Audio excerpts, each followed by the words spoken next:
जब दोनों बेटों ने माता पिता की सेवा करने से मना कर दिया।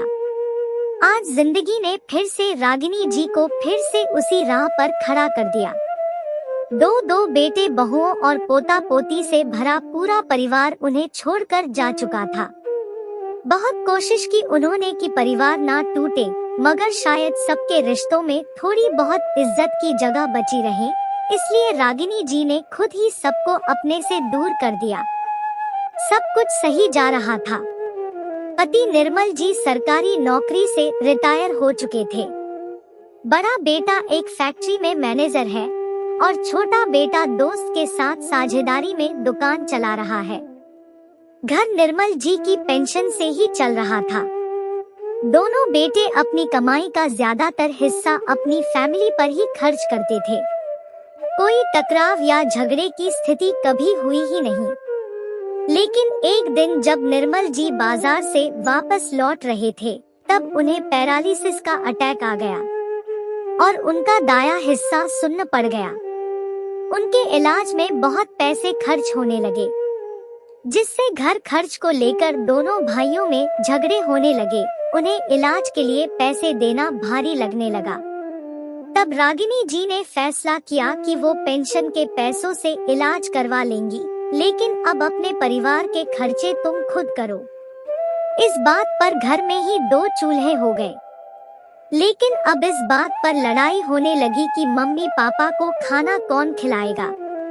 कितनी अजीब बात है कि माता पिता कितने प्यार से अपने दो बच्चों को बिना किसी भेदभाव के पाल लेते हैं, लेकिन दो बच्चे मिलकर भी अपने माता पिता को नहीं संभाल सकते।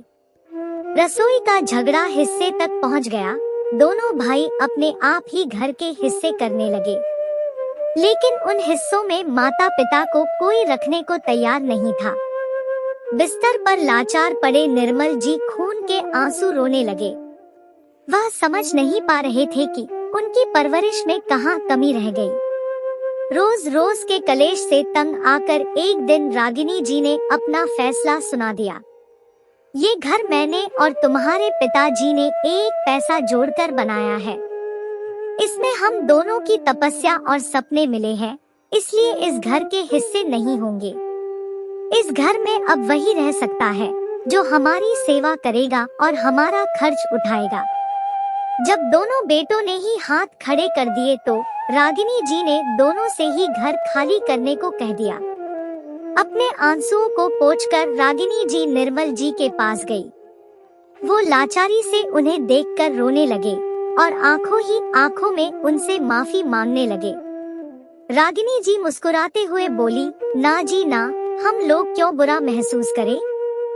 हम दोनों एक दूसरे के लिए काफी है। हमें किसी सहारे की कोई जरूरत नहीं है।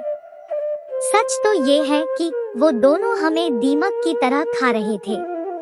अच्छा हुआ जो समय रहते पता चल गया। आप फिक्र मत कीजिए, सब ठीक हो जाएगा। ये लीजिए, आप खाना खाइए।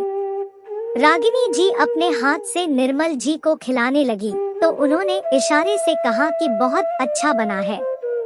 रागिनी जी जब खाना खिला रही थी, तब दरवाजे पर एक दस्तक हुई। इस समय कौन होगा, ये सोचकर उन्होंने दरवाजा खोला तो सामने उनकी सहेली खड़ी थी। अरे शालू, तुम यहाँ, ये बोलकर दोनों एक दूसरे के गले लग गई। अब दरवाजे पर ही खड़ा रखेगी या अंदर भी ले चलेगी, शालू ने हंसते हुए कहा। दोनों सहेलियां हंसते हुए अंदर आकर बैठ गई और एक दूसरे का हालचाल पूछने लगी। बच्चों की करतूत और निर्मल जी की हालत देखकर शालू भी भावुक हो गई। उसने माहौल को हल्का करने के लिए रागिनी जी से कुछ खिलाने को कहा।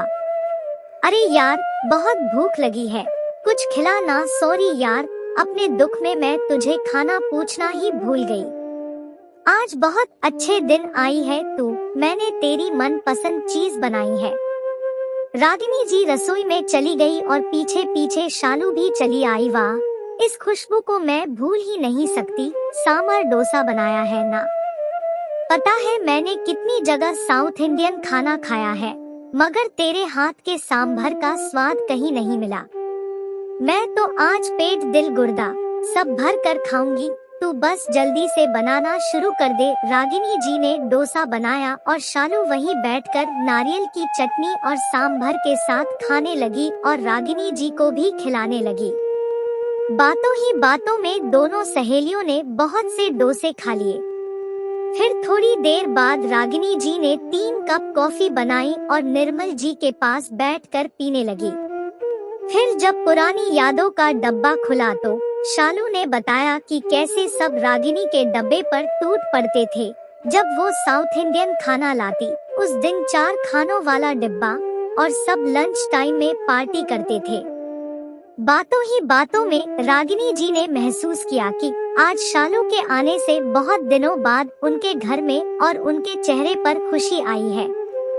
रात में रागिनी से बातें करते हुए शालू ने महसूस किया कि कोई बात है जो रागिनी को परेशान कर रही है।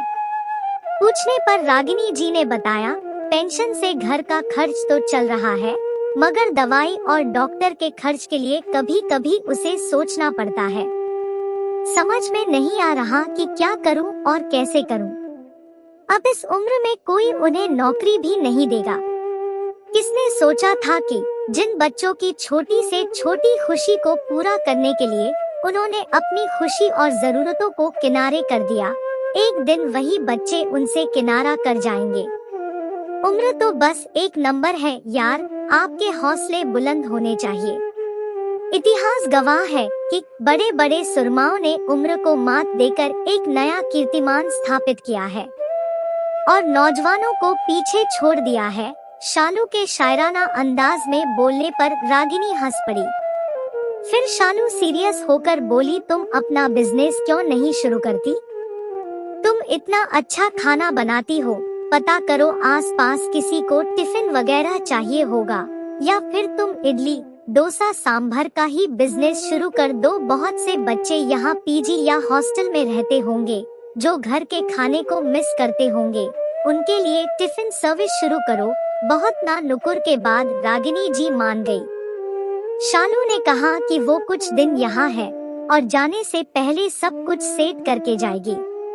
अगले दिन उसने आसपास के पीजी और हॉस्टल में जाकर पता किया और उन सभी को अपने घर पर खाने के लिए बुलाया।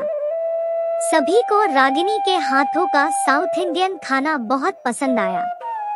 बस फिर क्या था, बहुत से बच्चों ने वहीं पर एडवांस दे दिया और उन्हीं बच्चों ने उन्हें उनकी टिफिन सर्विस का नाम भी सुझा दिया, रागिनी उडीपी टिफिन सर्विस।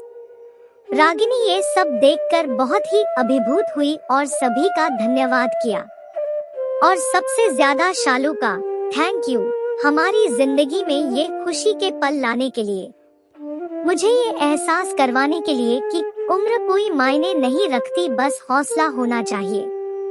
अब जब रास्ता मिल ही गया है तो ये कारवां रुकेगा नहीं। अगले ही दिन से रागिनी जी अपने काम पर लग गई।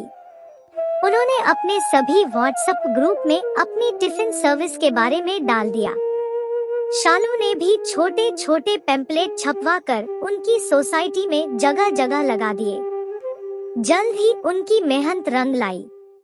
बाहर रह रहे बच्चों को तो घर का स्वाद चाहिए, इसलिए रागिनी जी के हाथ का खाना हर किसी को पसंद आया। एक दूसरे के जरिए बहुत ही जल्द बहुत दूर तक उनके बनाए खाने की तारीफ होने लगी, जिससे उनके कस्टमर की संख्या बढ़ने लगी। अब तो शालू के कहने पर रागिनी जी ने 2-3 सहायक भी रख लिए, जिससे उन्हें काफी मदद मिल जाती। अब उन्हें अच्छी कमाई होने लगी थी। अब वो अपने पति निर्मल जी का इलाज भी अच्छी तरह करवा पा रही थी, जिसकी वजह से उनकी तबीयत में सुधार होने लगा था। दोनों पति पत्नी एक दूसरे की हिम्मत बढ़ाते रहते। रागिनी जी के हौसलों ने उम्र को बस एक नंबर बना दिया था।